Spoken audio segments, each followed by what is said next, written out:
If your surname is on this list, you're not just German by heritage. You're in the medical literature. For 75 years, a disease that attacks blood vessels carried a German family name. Doctors said it out loud. Patients wrote it on forms. Then 3 medical societies voted to take the name off. The reason isn't what you think, and it wasn't the only name that came off. Stay until number 1. It's the most common German surname there is, and what it's been carrying for a century was never in the blood. These names are still being argued over. Number 10. Wagner, wagon maker. The man who built the thing everything else moved on, an ordinary name. In 1936, a German pathologist named Friedrich Wagner describes 3 cases of a rare vasculitis. Careful work, good science. For decades, the disease carries his name. Then in 2000, his Nazi Party membership surfaces. The American College of Chest Physicians takes back the prize it gave him.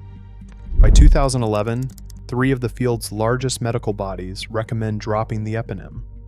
His work was real. The man was compromised. Both stayed true. Every Wagner alive shares a name with a deletion, and a deletion marks lineage, not liability. The medical world had done this before. It wasn't finished. That name could be removed. The next one had been written into the borders of Europe. Number 9.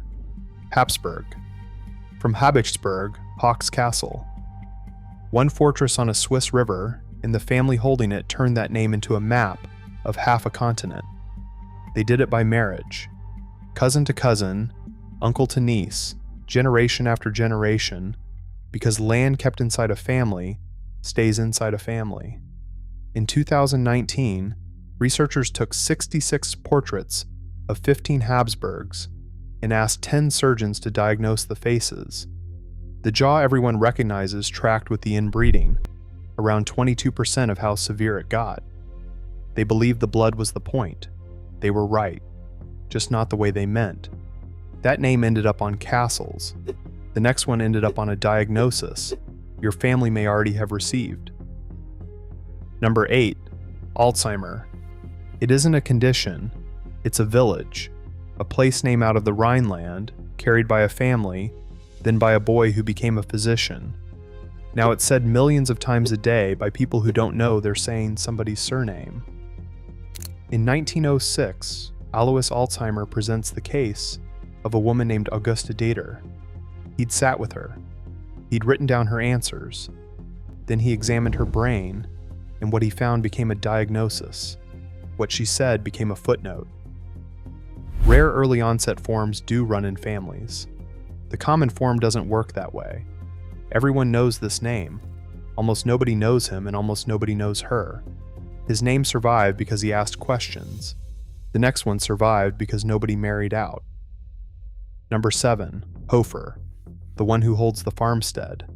A name meaning somebody stood on ground and stayed. They didn't get to. Out of Austria, across Europe, into Russia, onto the North American prairie, the Hutterites moved for 4 centuries and married inside the community the whole way. There are more than 40,000 of them now. 14 surnames: Hofer, Waldner, Kleinsasser, Schetter. Everyone descends from roughly 90 founders. More than 30 recessive conditions run high among them. So they commissioned a screening chip built for their own community. The name doesn't mean you carry anything. It means you belong to a group small enough to count. If this is landing, and number 1 is the one that will stay with you, hit like and subscribe. 6 names left, and they get harder. Number 1 isn't a disease at all. They kept their names. The next family changed theirs, and the change is how the mutation got found. Number 6, King. That's what the records say. Plenty of these families arrived as König and translated it on the way in. Tradition more than proof, but it's the pattern. In 1744, a man the documents call Samuel King steps off a ship in southeastern Pennsylvania with his wife. One of them carries a variant. Every case of Ellis Van Creveld syndrome among the Lancaster County Amish traces back to that couple. In the wider American population, Roughly 8 people in 100,000 carry it. Among the Lancaster Amish, it's about 12 in 100. The spelling changed at a desk. The couple didn't. 280 years later, a lab could still find them. That name belonged to a family. The next one didn't belong to the patients at all. Number 5. Hallervorden. This is where the list turns. You've been assuming these names belong to the families who suffered. They don't. They belong to the men who did the looking. Julius Hallervorden and Hugo Spatz described a neurodegenerative disease in 1922, and their names stayed on it for most of a century. Then the question arrived of where the brains had come from. Hallervorden admitted his institute had knowingly used brains taken from victims of the euthanasia program. Spatz denied any connection. The disease is called PKAN now. The condition still exists. Children still have it. The name came off. The families who actually carried it were never named at all. He put his name on a disease. The next family put theirs on a clinic. Number 4. Zimmermann. Carpenter. The one who frames the building. The Old Order Mennonites came out of 16th century Switzerland into Pennsylvania across about 50 years in the early 1700s, and they married among themselves. Maple syrup urine disease appears in that community at roughly 1 birth in 358. Before anyone could name it, children died, and nobody could say why. The clue was a sweet smell in a diaper. So they built a clinic, not metaphorically.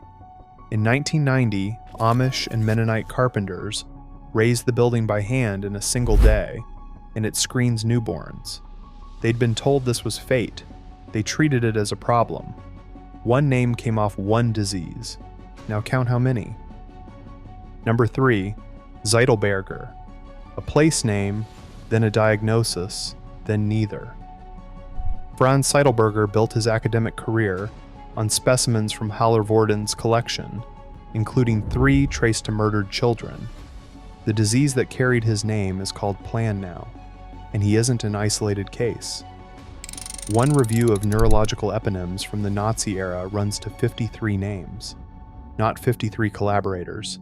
That list holds physicians who were driven out of the country, physicians who were murdered, and physicians who protested and paid for it.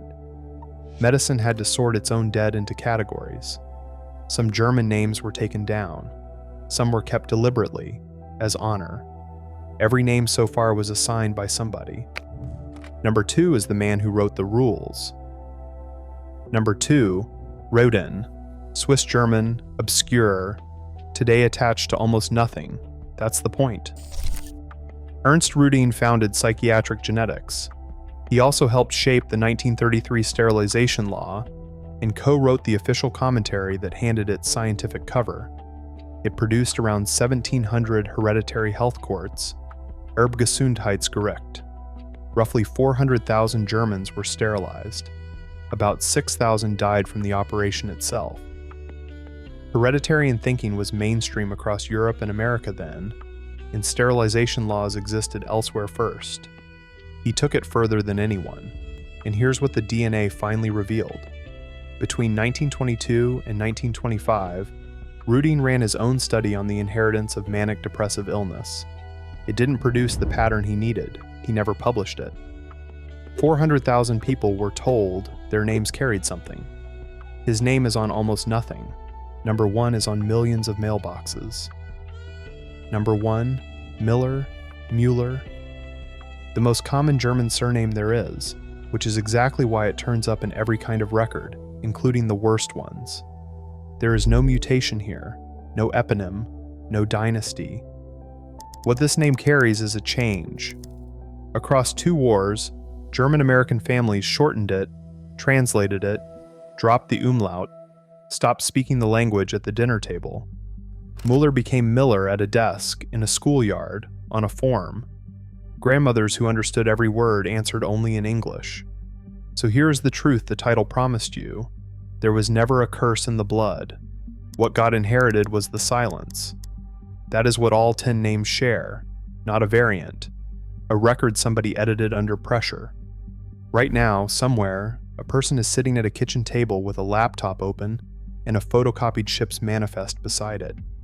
They run a finger down a column and find the surname spelled one way. They turn to the naturalization paper, and it is spelled another. No lab result. Two pieces of paper that do not agree. If your surname is on this list, that gap is not missing information. The kingdoms are gone. The courts are gone. The eponyms have been voted off the diseases. The name is still on your mailbox because somewhere back there, someone looked at two spellings and picked the one that would keep you safe. Drop your surname in the comments below. I want to know which of these landed closest to your own family, and whether anyone ever spelled your name more than one way. Somebody usually did.